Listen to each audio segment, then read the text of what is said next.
नमस्कार प्यारे विद्यार्थियों, आज पुनः आपका श्री शक्ति क्लासेस में स्वागत है। जैसा कि हम कल चैप्टर 6 के बारे में पढ़ रहे थे, मृदा के विभिन्न प्रकार, मूलों के बारे में, मूलों के विभिन्न अंगों के बारे में। आज उसी के आगे है जल अवशोषण की क्रियाविधि के जो हमने कल पढ़ा था कि जो मृदा के अंदर जो जल होता है जिसे हम मृदा जल कहते हैं, सॉइल वाटर कहते हैं, जो कि पादपों के लिए क्या होता है, उपलब्ध होता है। तो उसका जो अवशोषण होता है वो किस प्रकार से होता है और पादपों के कौन से अंग है उस जल का क्या करते हैं, अवशोषण करते हैं। तो इस आधार पर यदि हम देखें तो क्रेमर ने पादपों में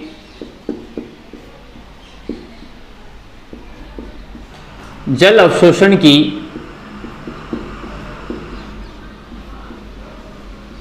दो विधियां बताई हैं।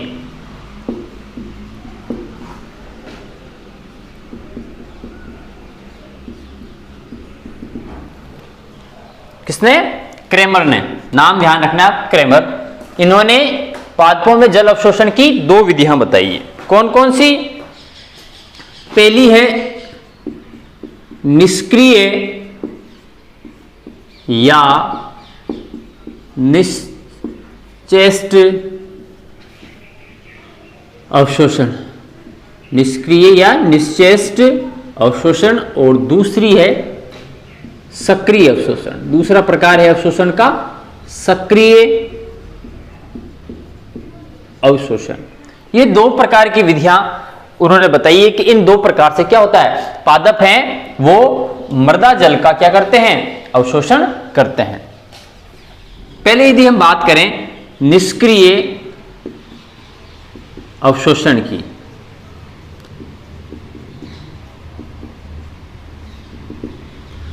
निष्क्रिय, इसमें क्या होता है कि इस प्रकार के अवशोषण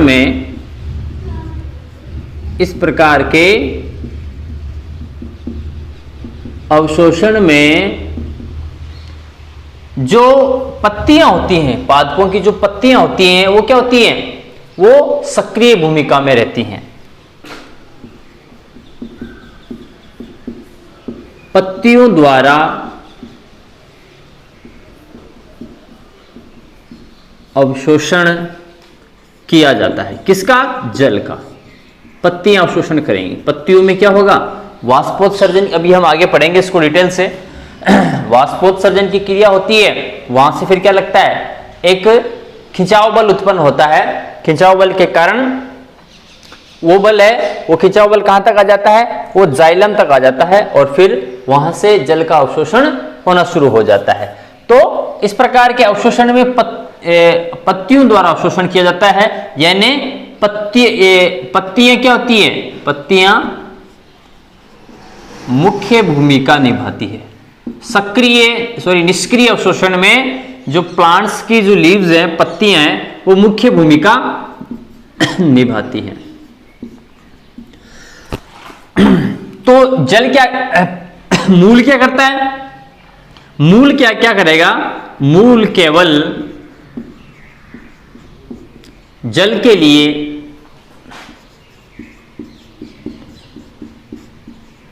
क्या करता है, मार्ग प्रदान करता है। मार्ग प्रदान करता है। सिर्फ और सिर्फ जो पत्तियों के द्वारा जो अवशोषण हो रहा है उस जल को ऊपर जाने के लिए पत्ते के मूलें क्या करती है, वो सिर्फ और सिर्फ मार्ग प्रदान करती है। दूसरा है आपके सक्रिय अवशोषण।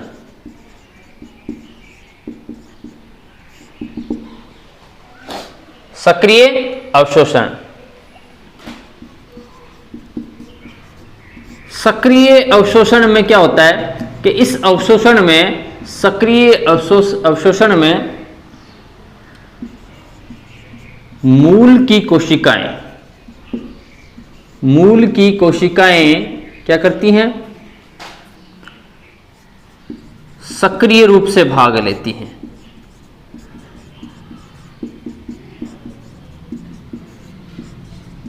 देखिए निष्क्रिय अवशोषण में तो पत्ती है वो मुख्य भूमिका निभा रही है, और आपके मूल की कोशिकाएं हैं वो केवल मार्ग प्रदान कर रही हैं। वो तो है निष्क्रिय अवशोषण।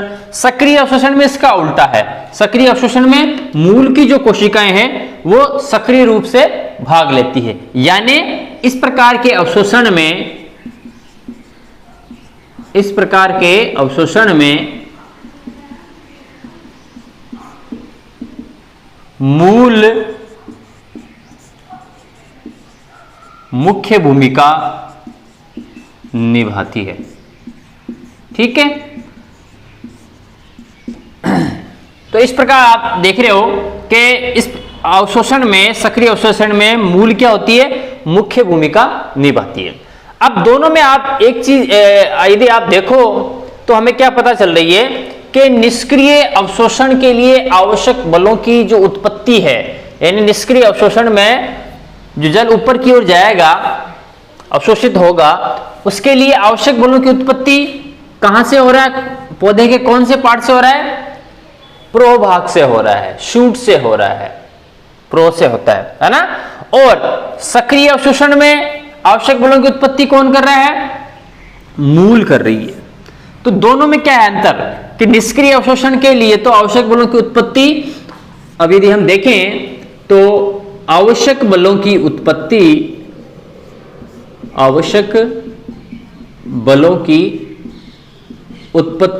कहां से होती है, प्रोह से होती है।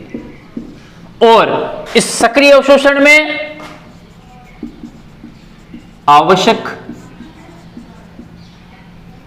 बलों की उत्पत्ति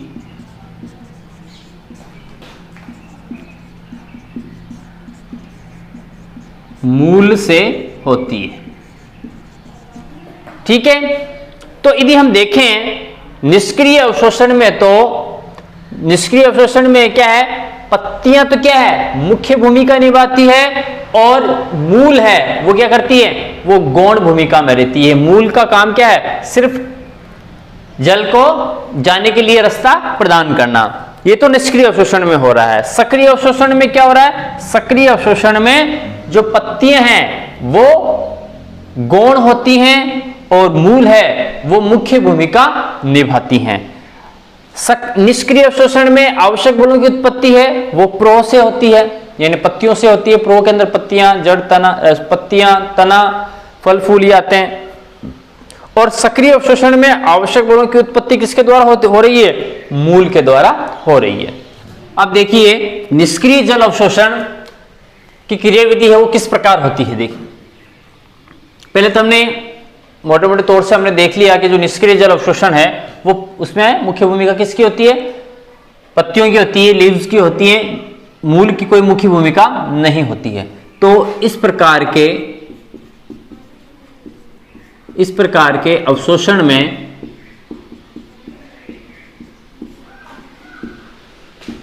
पादप 94 से 96% जल का अवशोषण कर लेता है।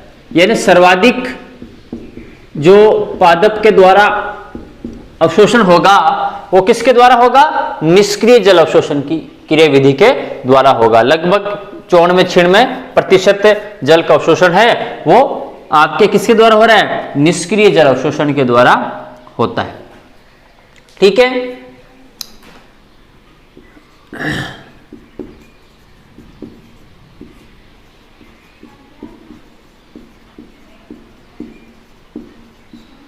और ये हमने देख ही लिया निष्क्रिय जल अवशोषण में क्या होती है, पत्ती की मुख्य भूमिका होती है।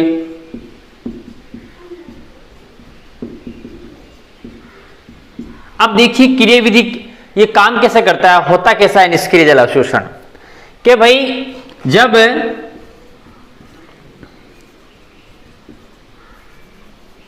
वाष्पोत्सर्जन की क्रिया होती है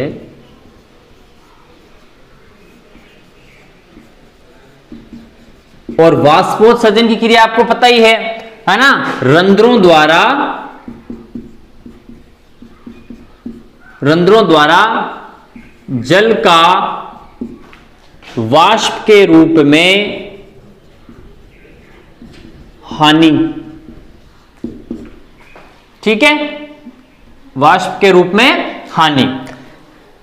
जब वाष्पोत्सर्जन कब होता है कि जो पर्णमध्योतक कोशिकाओं के जो रंध्र हैं वो क्या होते हैं, खुलते हैं। रंध्र खुलेंगे तो रंध्र खोलेंगे तो कोशिकाओं से क्या निकलेगा, जल निकलेगा। किसके रूप में निकलेगा, वाष्प के रूप में निकलेगा और वो वातावरण में चला जाएगा। जब जल का वाष्प के रूप में जब जल वाष्प के रूप में निकलता रहता है वाष्पोत्सर्जन की क्रिया के द्वारा, तो क्या होता है, इस कारण कोशिकाओं का स्फीत दाब कम हो जाता है।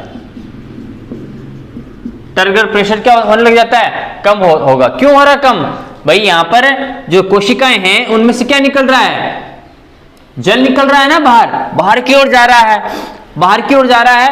तो कोशिका धीरे धीरे क्या हो जाएगी, सिकुड़ेगी। इसका मतलब क्या हुआ, अभी फैल नहीं रही है, फैलती तब तो स्पीड दाब बढ़ता, अभी सिकुड़ रही है। क्यों सिकुड़ रही है, क्योंकि जो कोशिकाओं के रंध्र है उनके द्वारा जल की हानि हो रही है। किसके रूप में, वाष्प के रूप में। कब, वाष्पोत्सर्जन की क्रिया के द्वारा जल की है वो हानि लगातार हो रही है। इस कारण जो कोशिकाओं का स्पीड दाब है, टर्गर प्रेशर है, टीपी है, वो क्या हो जाएगा, कम हो जाएगा। इसी प्रकार कोशिकाओं का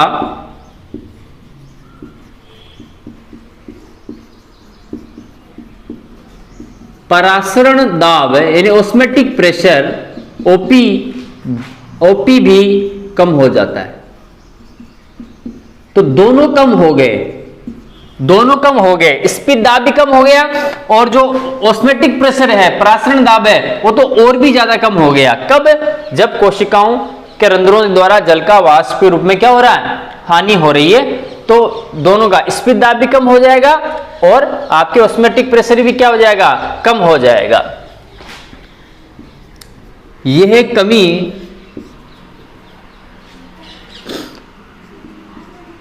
तब तक चलती है जब तक जाइलम तक यह जल की कमी ना पहुंच जाए।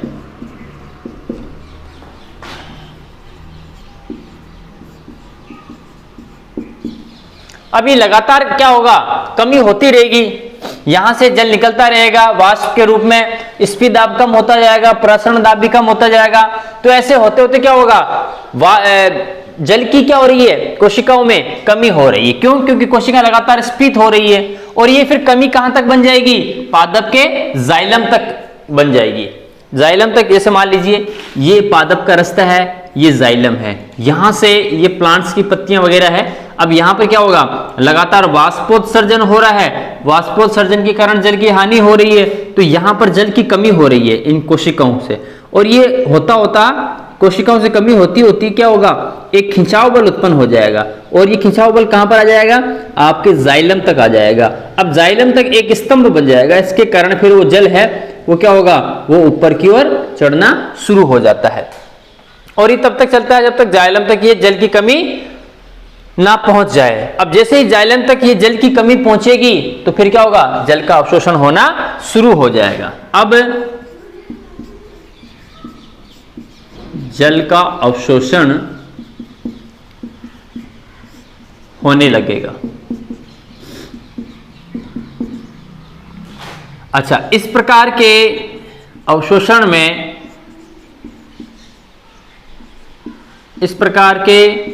अवशोषण में एक तो ऊर्जा की कोई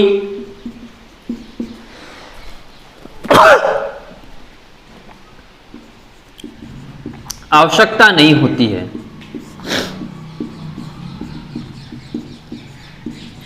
ऊर्जा की आवश्यकता नहीं हो रही इसमें, और साथ ही साथ इसमें आपने देखा होगा कि इस निष्क्रिय जल अवशोषण में कोई भी अंग है वो विशेष भूमिका में नहीं होता, कोई भी अंग है वो विशेष भूमिका में नहीं होता।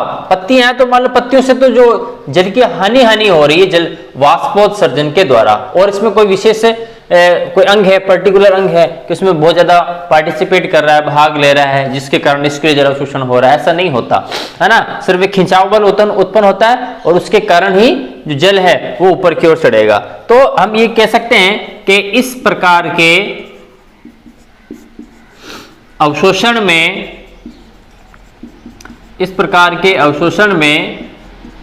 पादप का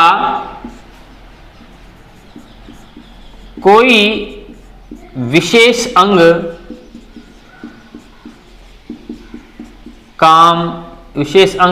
भाग नहीं लेता है।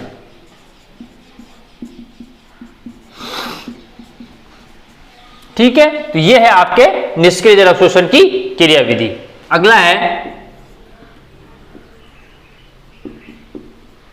सक्रिय जल अवशोषण की क्रियाविधि। सक्रिय जल अवशोषण की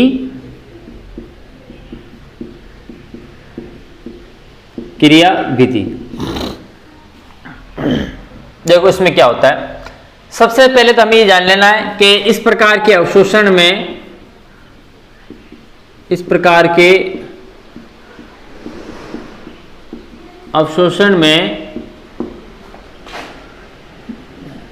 जल का अवशोषण कितना होता है, मात्र 2 से 3% तक होता है, बहुत कम है ना। बहुत कम पादप हैं वो सक्रिय जल अवशोषण अपनाते हैं। वैसे क्या होता है, निष्क्रिय जल अवशोषण के द्वारा ही पादपों में जल अवशोषण संपन्न होता है। यह होता कब है, कुछ पादपों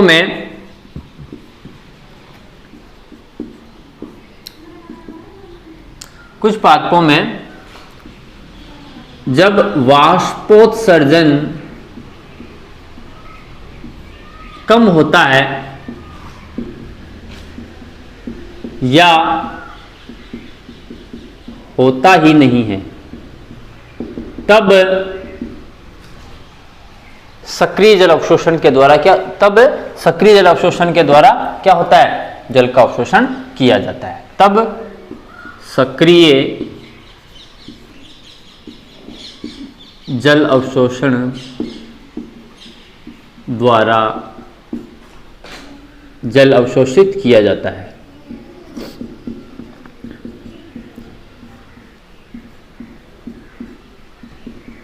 ठीक है, कब किया जा रहा है, जब पादप में वाष्पोत्सर्जन की क्रिया बहुत कम हो रही है, यानी जल की हानि है वो बहुत कम मात्रा में हो रही है, या फिर क्या है, बिल्कुल भी वाष्पोत्सर्जन की क्रिया है वो संपन्न नहीं हो रही। और ऐसा कब होता है, ऐसा रात्रि में होता है। रात्रि में आपने देखा होगा कि पादपों के अंदर वाष्पोत्सर्जन की जो क्रिया है वो बहुत मंद हो जाती है, और कुछ कुछ पादपों में तो क्या होती है, बंद हो जाती है। तो फिर उस समय फिर जल का अवशोषण कौन करता है, उस समय जल का अवशोषण अब पत्तियों के द्वारा तो होगा नहीं, क्योंकि वाष्पोत्सर्जन की क्रिया हो नहीं रही है। निष्क्रिय में हमने ये देखा था कि पत्तियों के द्वारा पत्तियों में जो उपस्थित रंध्र होते हैं, रंध्र खुलते हैं, जल की हानि होती है वाष्प के रूप में, है ना। और फिर क्या होता है, कोशिकाओं का स्फीत दाब और परासरण दाब वो कम हो जाता है, खिंचाव बल उत्पन्न होता है, और फिर वो जल का अवशोषण शुरू हो जाता है। लेकिन यहाँ पर तो ऐसा हो नहीं रहा है, यहाँ पर तो रात्रि के अंदर वाष्पोत्सर्जन की क्रिया होगी नहीं। तो अब क्या होगा, इस कारण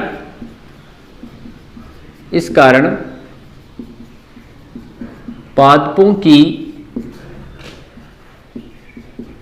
मूलों में एक धनात्मक दाब उत्पन्न होता है।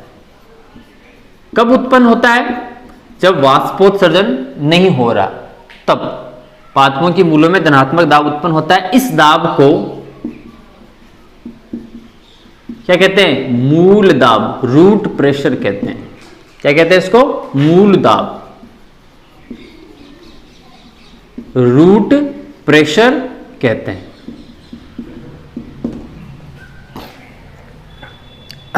पादपों की मूलों में एक धनात्मक दाब उत्पन्न होता है, इस दाब को हम मूल दाब या रूट प्रेशर कहते हैं। अब ये मूल दाब क्या करेगा, यह मूल दाब, यह मूल दाब मूल रोमों द्वारा मृदा जल को अवशोषित करेगा। ठीक है, सबसे पहले क्या बना कि वाष्पोत्सर्जन की क्रिया होती नहीं है, वाष्पोत्सर्जन की क्रिया होती नहीं है तो फिर क्या होगा, पादपों की मूलों में एक पॉजिटिव धनात्मक दाब उत्पन्न होता है। इस दाब को हम क्या कहते हैं, रूट प्रेशर या मूल दाब कहते हैं। और ये मूल दाब क्या करेगा, ये मूल दाब जो मूल की जो रूट हेयर्स होते हैं, है ना, मूल रोम होते हैं, मूल रोमों द्वारा क्या होते हैं, जो जल को हमने कल भी बात की थी कि ये जो मान लीजिए ये आपके क्या है, ये मूल रोम है और ये मूल रोम कहाँ फंसे हुए होते हैं, मिट्टी के कणों के बीच में। तो ये जो मूल रोम है वो इस मिट्टी के कणों के बीच में क्या होते हैं, केशिकाएं होती हैं जिनमें जल उपस्थित होता है। तो ये मूल रोम है, इस जल का अवशोषण करेंगे। क्यों कर रहे हैं, क्योंकि इनके पीछे दाब लग रहा है, मूल रोमों पर दाब लग रहा है। कौन सा दाब लग रहा है, मूल दाब लग रहा है। और ये मूल दाब होता कैसा है, पॉजिटिव दाब होता है, जिसके कारण जल का अवशोषण किया जाता है। लेकिन फिर हम बात वही आती है कि इस प्रकार का जो अवशोषण होता है, सक्रिय अवशोषण होता है, वो 2 से 3% तक की होता है। बहुत कम मात्रा में इस प्रकार का अवशोषण होता है, अधिकांश रात्रि में होता है या उन पौधों में होता है जिनके अंदर वाष्पोत्सर्जन की क्रिया नहीं होती। अच्छा, अब देखिए निष्क्रिय जल अवशोषण में हमने पढ़ा था कि उसमें किसी भी प्रकार की एनर्जी की आवश्यकता नहीं थी, ऊर्जा की आवश्यकता नहीं थी, तभी तो उसका नाम निष्क्रिय जल अवशोषण है। लेकिन सक्रिय जल अवशोषण में क्या होती है, ऊर्जा की आवश्यकता होती है। तो सक्रिय जल अवशोषण में, इसीलिए इसका नाम भी क्या है, सक्रिय जल अवशोषण। क्यों, क्योंकि यहां पर एनर्जी की आवश्यकता, रिक्वायरमेंट है, आवश्यकता है। मूल दाब, ये मूल दाब क्यों बना, धनात्मक दाब उत्पन्न क्यों हुआ, किसी न किसी एनर्जी के कारण हुआ है ना, ऊर्जा के कारण मूल दाब उत्पन्न हुआ है, इस कारण। तो सक्रिय जल अवशोषण में ऊर्जा की आवश्यकता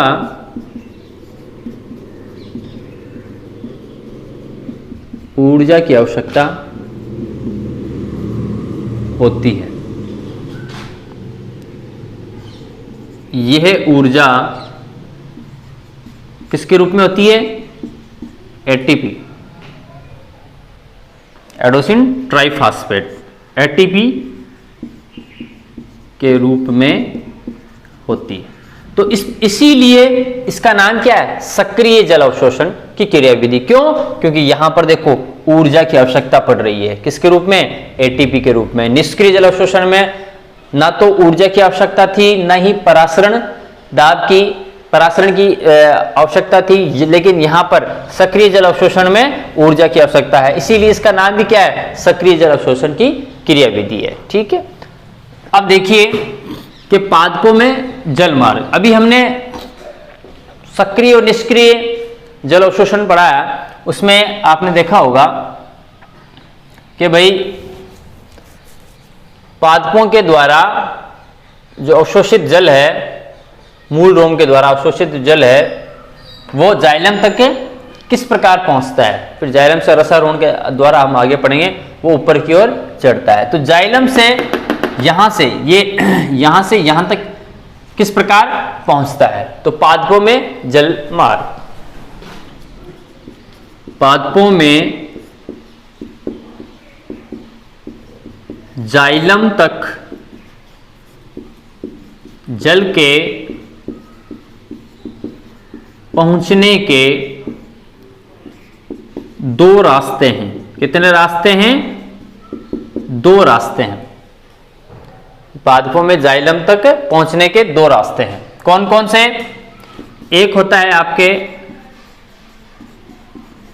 सिंप्लास्ट सिम्प्लास्ट पथ और एक होता है आपके एपोप्लास्ट पथवे।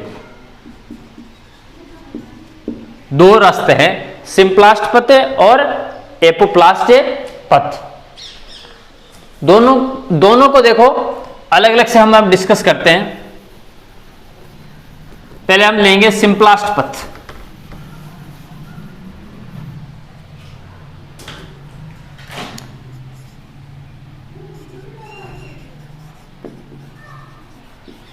सिम्प्लास्ट पथ, ये देखो ये रूट हेयर है, ठीक है। हमने देखा है कि रूट हेयर है वो क्या होते हैं, मृदा जल के क्या करते हैं, अवशोषित करते हैं। तो यदि सिम्प्लास्ट पथ की बात करें, यदि हम सिम्प्लास्ट पथ की बात करें तो इसमें ये एक तो वाटर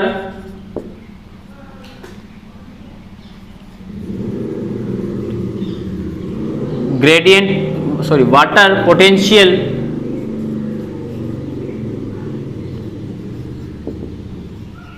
ग्रेडियंट होता है,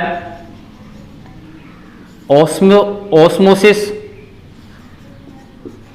इसके अंदर होता है। ये क्या है, एक्टिव ट्रांसपोर्ट होता है, एक्टिव ट्रांसपोर्ट होता है।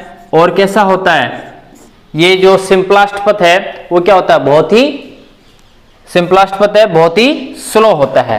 तो वाटर पोटेंशियल ग्रेडियंट होता है इसके अंदर, ऑस्मोसिस होता है और एक्टिव ट्रांसपोर्ट होता है। और ये प्रक्रिया है वो कैसी है, स्लो है, बहुत ज्यादा स्लो है, धीमी धीमी है। अब देखो क्या होता है, सोयल प्लस वाटर, यहां पर बाहर क्या है, सोयल और वाटर है, यानी मिट्टी के अंदर क्या है, जल है। ये रूट हेयर है। अब क्या होगा कि ये जो रूट हेयर है ये इस जल को क्या करेगा, ऑब्जर्व करेगा, अवशोषित करेगा। किस जल को, सोयल वाटर को, जो मृदा के अंदर बीच में जो पानी फंसा हुआ है उस पानी को वो क्या करेगी, अवशोषित करेगी। अवशोषित कर लिया, अवशोषित करने के बाद में ये यहां पर आ गया, कौन सी, ये मूल की किस में आ गया, जो अलग अलग लेयर्स हैं, ये एपिडर्मिस, कॉर्टेक्स, एंडोडर्मिस, पेरिसाइकिल और जाइलम, ये एक रास्ता है, ठीक है। ये यहां पर आ गया, एपिडर्मिस के अंदर आ गया। अब एपिडर्मिस में आ तो गया, लेकिन इसको आगे भी तो जाना है। एपिडर्मिस से आगे कौन सी सेल, कौन सी कोशिका, कॉर्टेक्स। लेकिन यहां पर क्या बनता है, इन दो कोशिकाओं के बीच में एक जंक्शन बनता है, या आप कह सकते हो एक रास्ता बनता है। यहां पर एक दरवाजा है, इन दोनों सेल्स के बीच में क्या है, एक दरवाजा है। और इस दरवाजे को क्या हम कहते हैं, प्लाज्मोडेस्मेटा कहते हैं। अब यहां से इस रूट हेयर ने सोइल के अंदर फंसे हुए पानी को एब्जॉर्ब किया, अवशोषित किया। यहां से होता हुआ ये जल है, रूट हेयर ने जब अवशोषित किया तो ये पानी कहां पर आ गया, ये जल आ गया आपके एपिडर्मिस के अंदर, ठीक। रूट की कौन से लेयर में आ गया, कौन से पार्ट में आ गया, एपिडर्मिस में आ गया। अब एपिडर्मिस में आने के बाद में यहां पर क्या है, यहां पर एक दरवाजा है। इस दरवाजे को हम क्या कहते हैं, प्लाज्मोडेस्मेटा, या आप कह सकते हो कि इसको रोक रखा है इसने। लेकिन जैसे जैसे यहां पर इसकी कंसंट्रेशन बढ़ती जाएगी पानी की, तो ये दरवाजा क्या हो जाएगा, ये खुल जाएगा। और ये जो वाटर है वो कौन से पार्ट में आ जाएगा, आपके कॉर्टेक्स में आ जाएगा। अब क्या होगा, यहां पर भी फिर वही जंक्शन है, प्लाज्मोडेस्मेटा है। यहां से होता हुआ फिर यहां पर इसकी जब सांद्रता बढ़ेगी तो फिर ये जल यहां पर आ जाएगा। यहां पर आपको दिखाई दे रहा है, एक पट्टी दिखाई दे रही है, इस पट्टी का नाम है कैस्पेरियन स्ट्रिप्स। क्या है?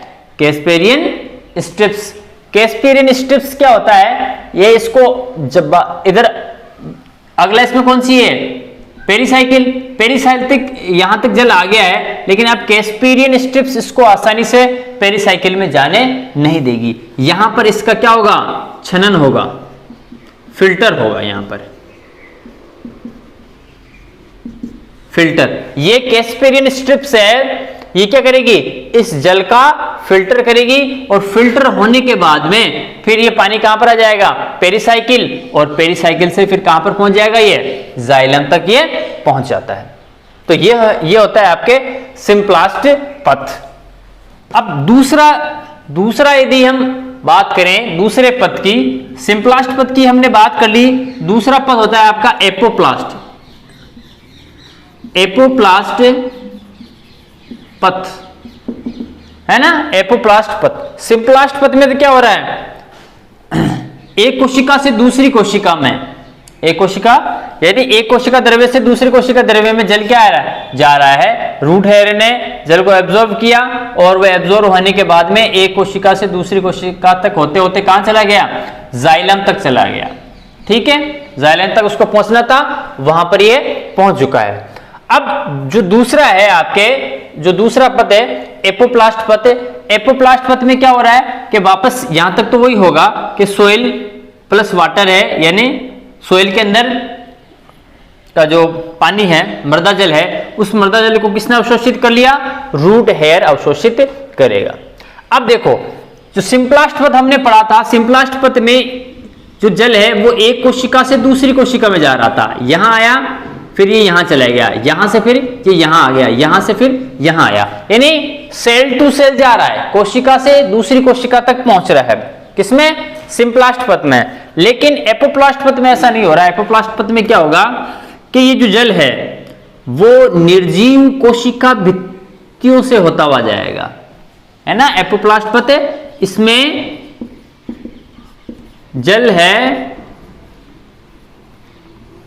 निर्जीव कोशिका भित्ति से होते हुए जाइलम तक पहुंचता है। निर्जीव कोशिका भित्ति से होता हुआ ये कहां पर पहुंच रहा है? जाइलम तक पहुंचता है। कैसे? यहां से ये जल आया, और जल आने के बाद में जल को अवशोषित किया रूट हेयर ने। अब ये यहां नहीं जाएगा, इस एपिडर्मिस के सेल के अंदर नहीं जाएगा। ये क्या होगा? ये कोशिका भित्ति है, मैं लिख रखा ना सेल वॉल, ये कोशिका भित्ति है, इस कोशिका भित्ति तक जाएगा। इस कोशिका भित्ति से फिर ये यहां पर आ जाएगा, और यहां से आने के बाद में ये यहां जाएगा। कौन? तो एपिडर्मिस कि जो कोशिका भित्ति सेल वॉल है वहां तक गया ये जो जल है जिसको अवशोषित किया गया है। उसके बाद में ये कहां पर चला जाएगा? कोर्टेक्स की सेल वॉल में। ये सब सेल वॉल है, कोर्टेक्स की सेल वॉल में आ गया। कोर्टेक्स की सेल वॉल से ये कहां जा रहा है? ये एंडोडर्मिस में जा रहा है।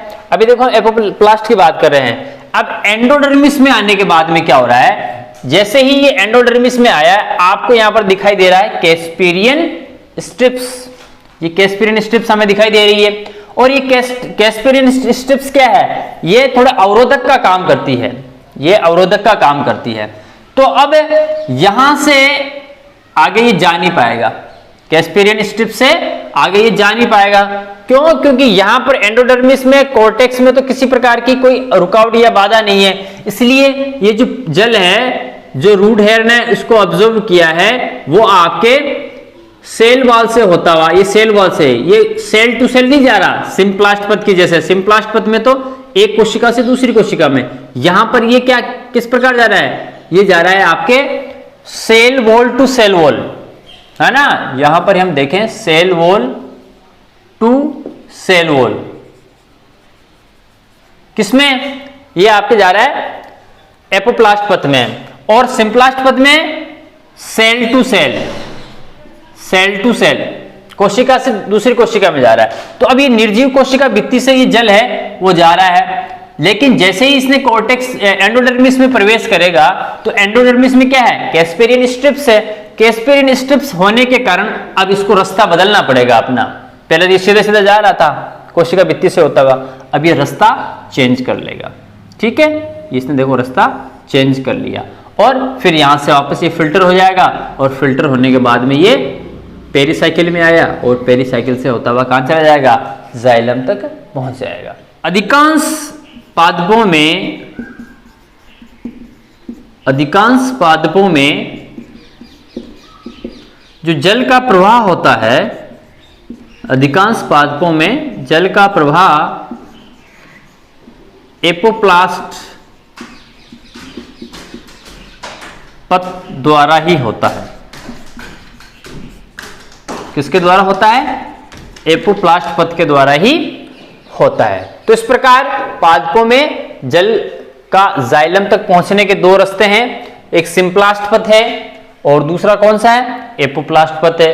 सिंप्लास्ट पथ में क्या होती है, जो जल है वो सेल टू सेल, एक कोशिका द्रव्य से दूसरे कोशिका द्रव्य से होता हुआ कहां तक पहुंचता है, जाइलम तक पहुंचता है। बीच में एक कैस्पेरियन स्ट्रिप्स आती है एंडोडर्मिस के अंदर, जहां से इसका फिल्ट्रेशन होता है, फिल्टर होता है और ये फिर पेरिसाइकिल में जाता है और पेरिसाइकिल से फिर कहां चला जाता है, जाइलम में जाता है। एपोप्लास्ट पथ में क्या होता है, इसमें जो जल है वो सेल वॉल, जो डेड सेल वॉल है, निर्जीव कोशिका भित्ति है, वहां से होता हुआ ये कहां तक जाता है, कोर्टेक्स एंडोडर्मिस में। एंडोडर्मिस में फिर क्या होता है, यहाँ पर कैस्पेरियन स्ट्रिप आती है तो ये अपना रास्ता बदल लेती है और यहाँ से फिल्टर होगी, पेरिसाइकिल में जाएगी और पेरिसाइकिल से फिर कहाँ चली जाएगी, जाइलम के अंदर चला जाता है जल। तो ये है आपके पादपों का जल मार्ग है, सिंप्लास्ट और एपोप्लास्ट। आज के लिए इतना ही, कल वापस नए वीडियो के साथ में मिलते हैं, तब तक के लिए धन्यवाद।